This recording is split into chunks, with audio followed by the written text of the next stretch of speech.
और अगर ये डील हो गया तो सौदा बहुत महंगा पड़ जाएगा महाअघाड़ी के लिए, और बेटी को मुख्यमंत्री बनाने का जो सपना है वो टूट जाएगा। तो डील होने ना दिया जाए। तो डील कैसे नहीं होने दिया जाएगा? तो कोई रिफ्ट पैदा हो। रिफ्ट किस मुद्दे पर पैदा हो? तो उद्धव ठाकरे के बेटे के मुद्दे पर पैदा हो, और उद्धव ठाकरे के बेटे का नाम लेकर के अनिल देशमुख ने देवेंद्र फडणवीस पर हमला कर दिया। और जब अनिल देशमुख ने देवेंद्र फडणवीस पर हमला किया, देवेंद्र फडणवीस ने भी मोर्चा संभाला, और उन्होंने खुद भी कहा और अपने एक बड़े शतरंज में एक दूसरा शह दे दिया परमवीर सिंह के रूप में, क्योंकि अनिल देशमुख ने परमवीर सिंह का भी नाम लिया था। तो परमवीर सिंह का भी उन्होंने, परमवीर सिंह को भी एक प्रकार से खुली छूट दे दी या परमवीर सिंह खुद आ गए। परमवीर सिंह खुद आ गए, लेकिन आजकल परमवीर सिंह भारतीय जनता पार्टी के सिंपथाइजर हैं, और खबरें तो यह भी है कि परमवीर सिंह हरियाणा से संभवतः चुनाव लड़ सकते हैं। यह भी खबरें आ रही हैं। अब इन खबरों की मैं कोई पुष्टि नहीं कर रहा हूं, लेकिन भारतीय जनता पार्टी के साथ परमवीर की नजदीकियां हैं, और इसीलिए उस पूरे साक्षात्कार में यह पत्रकार ने उनसे नहीं पूछा दिशा सालियान के केस के बारे में। दिशा सालियान के केस के बारे में पत्रकार ने एक भी सवाल नहीं पूछा परमवीर सिंह से कि भाई आपने उस केस का इन्वेस्टिगेशन किसके कहने पर रफा दफा किया। क्यों? क्योंकि उस केस को अभी भी ओपन करके रखा जा रहा है। वो एक तुरूप का पत्ता है, उस पर कभी भी कोई डील हो सकती है, और डील किससे करनी है? उद्धव ठाकरे से करनी है। उद्धव ठाकरे से डील कब करनी है? जब उद्धव ठाकरे को पूरी तरह से दीवार में लगा दिया जाए, कि अब उसके पास कोई रास्ता ना हो।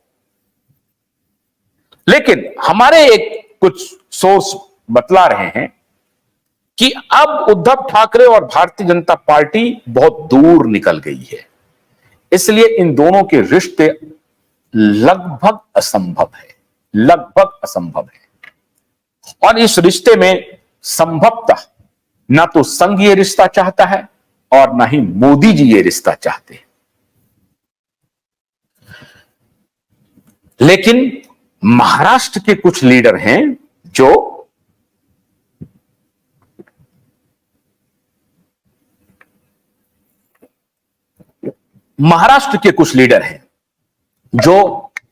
अभी भी हॉबनॉबिंग कर रहे हैं कि इन दोनों के बीच में रिश्ता एक बार जम जाए। शुरुआत में ऐसे संकेत आ रहे थे कि शायद अमित शाह इस रिश्ते को चाहते हैं, लेकिन अब जो खबर आ रही है वो ये है कि न तो मोदी न ही शाह, दोनों में से कोई ये नहीं चाह रहे हैं कि उद्धव ठाकरे के साथ रिश्ता कायम किया जाए। लेकिन वो इस असेसमेंट में जरूर है कि उद्धव ठाकरे की शिवसेना, शरद पवार की एनसीपी और कांग्रेस पार्टी के अलायंस के बाद क्या सिचुएशन रहने वाली है, क्योंकि लोकसभा चुनाव के जो नतीजे हैं वो बिल्कुल अपेक्षित नहीं है। मैसिव लॉस हुआ है भारतीय जनता पार्टी को महाराष्ट्र में, और यह कल्पना शायद बीजेपी को नहीं थी, या कुछ आकलन होगा इंटरनल, लेकिन शायद यह कल्पना भारतीय जनता पार्टी को इस तरह से नहीं थी कि ये हालात हमारे होने वाले हैं।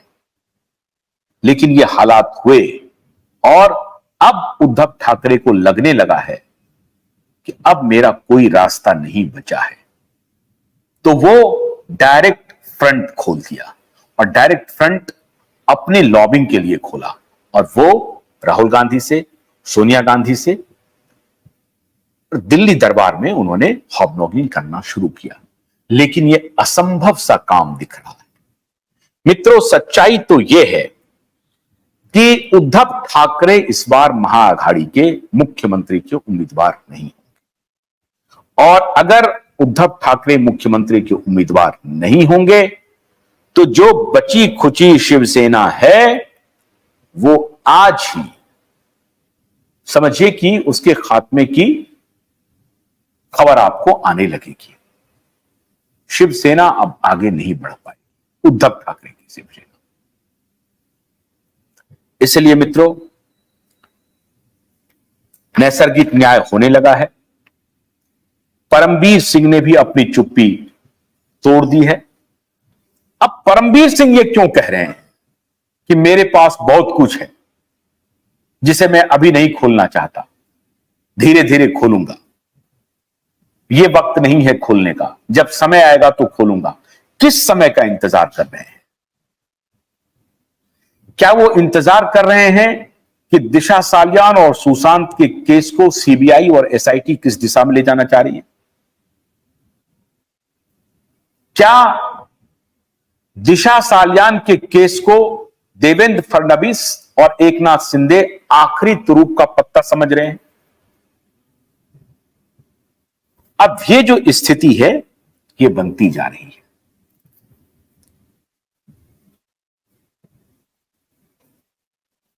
बीजेपी तो बेवकूफ की पार्टी है। सुशांत का मुद्दा कितना अच्छा है इनके पास, पर कुछ नहीं कर रहे हैं। वंदना पाटिल लिख रही है। बिल्कुल ठीक कह रही हैं आप।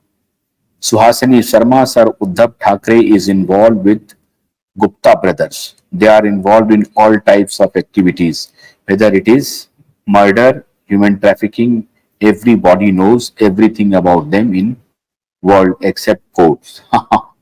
बिल्कुल ठीक कह रही हैं आप। हर आदमी इस बात को जानता है। अब नरेंद्र मोदी, अमित शाह की अगली चाल क्या होगी, ये सबसे महत्वपूर्ण है।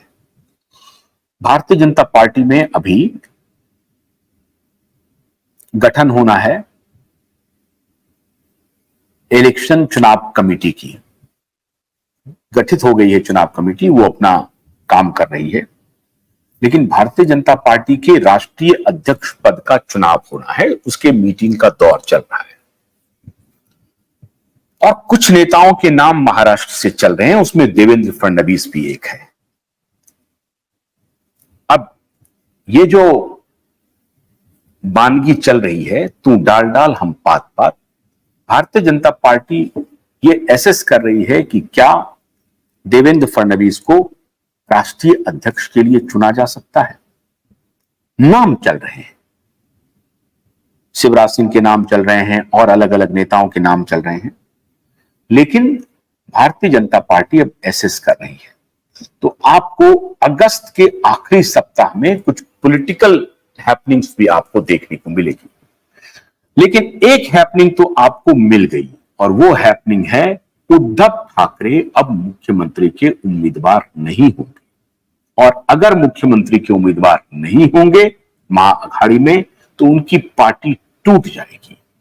सुप्रिया सूले पर कांग्रेस पार्टी शायद मान जाए। और यह भी हो सकता है कि एनसीपी सिर्फ चुनाव भर का इंतजार करे। अगर चुनाव में अपेक्षित सफलता नहीं मिली तो वो कांग्रेस में मर्ज कर जाएगी। ये सारे कयास लगाए जा रहे हैं। आने वाला दिन बहुत ही महत्वपूर्ण होने वाला है।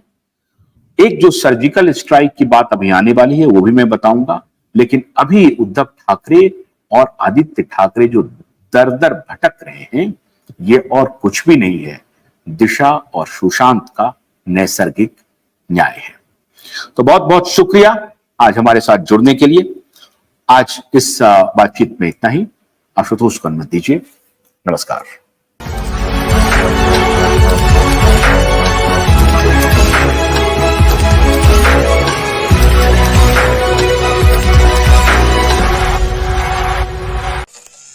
गन्ने की कड़ी बुनियाद, जिसे मराठी में खुडकिया और कुछ उत्तर भारत के क्षेत्रों में खुटकी भी कहा जाता है, उसे केवल भोलानाथ का 2-in-1 बैटरी ऑपरेटेड हार्वेस्टर कम ब्रश कटर आसानी से और बिना रुकावट के काट सकता है।